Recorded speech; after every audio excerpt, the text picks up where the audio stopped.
I love it. Can't wait. Let that soak up for you. Our latest odds have 7 quarterbacks in the Heisman in the top 8. Clemson quarterback Trevor Lawrence still a slight favorite over Alabama's Tua Tagovailoa. Oklahoma, the school of the last 2 Heisman winners, has transfer quarterback Jalen Hurts among the top 3. Let's go back to Maria in Orlando. Back here at the Grand Floridian Resort and Spa, Maria, David, Des with you. And it's never too early, or is it, to talk about the Heisman race? Mr. Heisman. You're right. Mr. Heisman, you get to go first because maybe Tinkerbell sprinkled some dust on you, so you might have all the answers that we need. Okay. If you had to create your early watch list, who's on top of it for this season? Well, you got Trevor Lawrence. He's a favorite going into the season. You have 2 from Alabama, 2 quarterbacks. So I want to go outside the norm. I like Jonathan Taylor, running back at Wisconsin. He's probably the most exciting running back in the country because he has breakaway speed. He's a guy, literally, it only takes a crease. You give him a crease, and he can hit a home run. And then I also like, now this is going to be a stretch because his team is probably not going to have enough wins, but Rondale Moore, he's an all-purpose player at Purdue.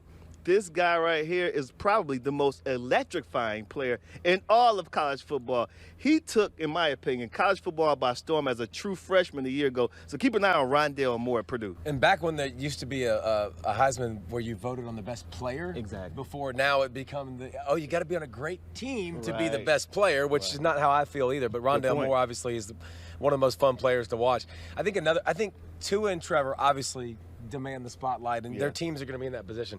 If I think about another team that's going to be in that position, I think it's going to be Georgia, but I don't think it's Jake Fromm. I think it's DeAndre Swift. When you got that offensive line, and you got a guy that makes wow plays. Like he's big and physical, but that dude he drops jocks. Like he literally shakes people's ankles, and I think he's a guy that with that offensive line could be up there in the 1,700, 2,000 mark. And then you go, wait a minute, it's not Fromm, it's his team, and maybe he's another guy that sneaks in. But we know right now it's Tua and Trevor, and we're gonna have to find other names to talk about along the way because they got to be in the top 2 or top 3. And I think the biggest question with Swift is just staying healthy. Like if he stays healthy an entire season, he's going to put the numbers up that you just said. Be sick, Yeah, no doubt. Well, we got to go over to Magic Kingdom, so we don't really have time to keep on talking football because we got a Star Wars Galaxy's Edge ride to hop on, right? We got to do Tower of Terror. You do it, Des? No? I just ate. I did too, man.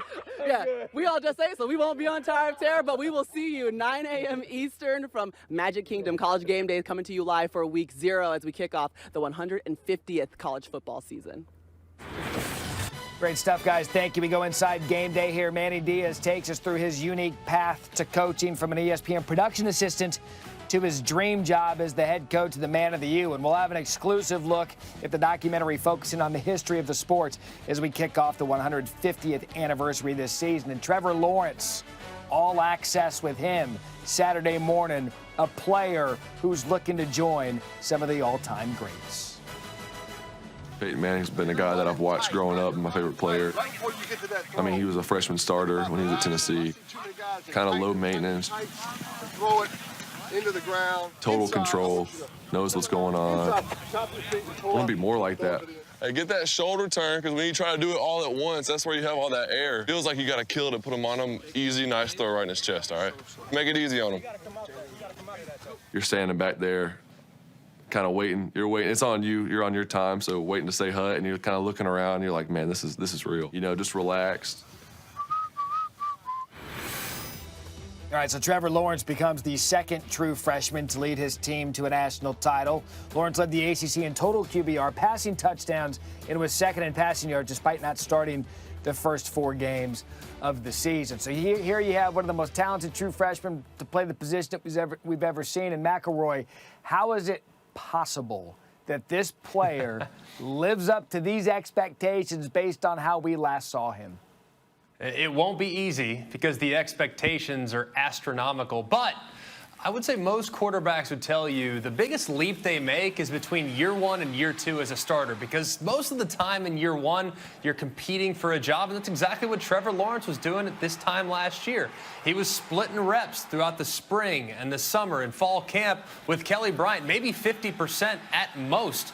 Kelly Bryant might have gotten 60-40, who knows? But now, with an entire offseason working exclusively with the #1 wide receivers and the #1 offensive line, you just have to think that chemistry is only going to advance a little bit further. The expectations are high, but I think they're reasonable just knowing how talented this young man is.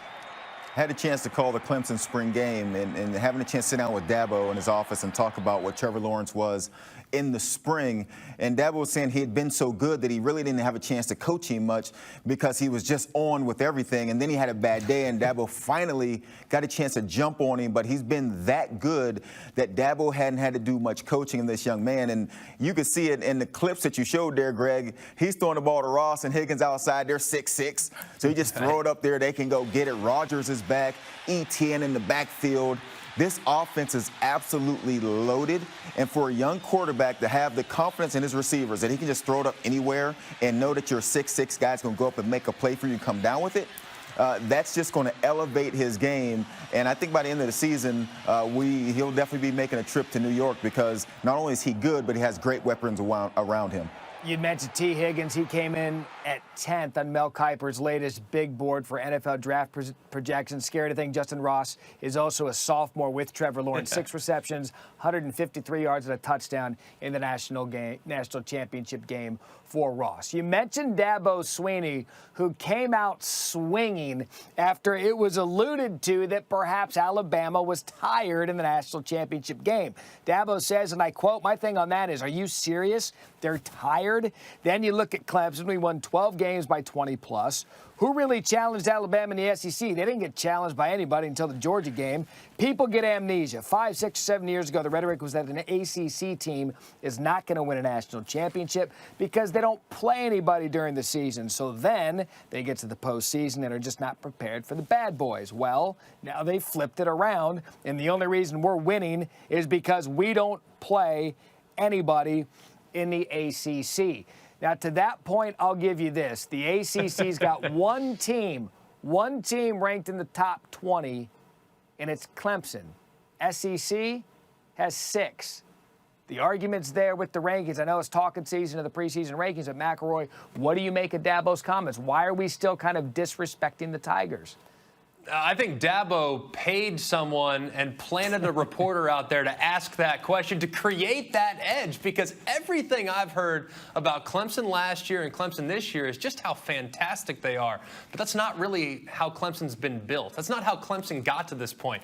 Clemson has found an edge every single year, including last year when Dabo came out famously and said, "Oh, hey, don't worry about us. Hey, we're on the rest of y'all bus. We're on the Roy bus. And everybody else, hey, y'all just talk about Bama. Don't worry about us, little old Clemson over here." He's created an edge and a mantra in that they don't get any respect. It's absolutely ludicrous because Clemson is one of, if not the premier programs in all of college football. And the scary thing is they're only getting better, especially with Trevor Lawrence's youth and the youth that's on that team right now that's playing pivotal roles. So I'm not sure why those questions get asked, but they're ridiculous. And I think Dabo is right to absolutely slam the reporter that asked it. Yeah, I think it's just Dabo having some fun. I mean, what else is he going to do? What is he going to talk about? How good Trevor Lawrence is, how good his receivers are, how many points they're going to score this season. Can they get back to the championship game?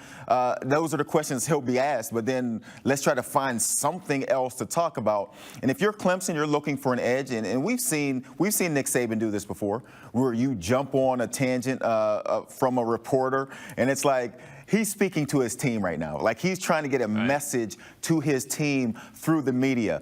Nobody's questioning whether Clemson is a talented football team that deserves to be there. Matt, I think you do bring up a good point, though. When you look at the ACC versus the SEC, the ACC, we know who the best team is, and it's not even close. And if you was to ask, who's the second best team, we would have to sit down and think about it and bat it around a little bit before we can come up with number 2. That's not the case in the SEC. They're a better conference. And I'm with you there, because if you look at the rankings, even the Pac-12 and the Big Ten, they've got more teams. Big 12 have more teams ranked in the AP top 25. But I'm with this argument if we're talking about Clemson doesn't play anybody, if they don't show up when they need to in the college football playoff and the national championship, which they have done every time it's been called upon them to do so. So to me, again, this is a head coach in the offseason. Galloway, you make a great point. He's talking to his team through the media. Great coaches find a way to motivate great teams, and that's what they have here at Clemson. Speaking of Clemson, they get Georgia Tech in their season opener, and guess what? Kicks off Thursday, August 29th, 8 p.m. Eastern.